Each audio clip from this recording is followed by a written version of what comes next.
The renovation of Frisco City Hall shifts to public spaces as the project nears completion. Construction to renovate the George A. Purefoy Municipal Center started in August 2024, nearly 20 years after it opened. With the renovation, this provides for the ultimate build-out of the facility for all staffing needs moving forward.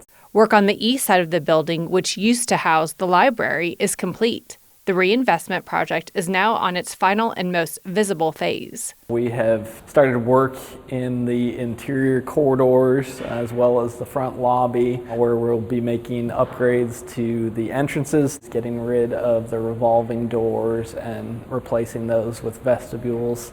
Also in the lobby we'll have entry signage that will provide for wayfinding. The offices people visit most have been consolidated to the first floor. The Customer Service Center, Post Office, and Utility Billing are on the east side of City Hall, with the Collin County Tax Office now open on the west side.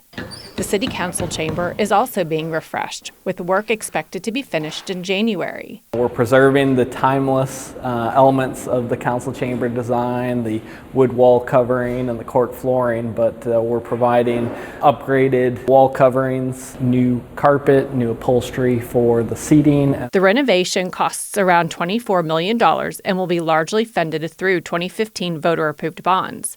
The entire renovation is on schedule to be finished by summer 2026. We feel that this project will be something that all Frisco residents and businesses will be proud of. It will be a great place to do business, a great place to host events, a great place to gather as a community.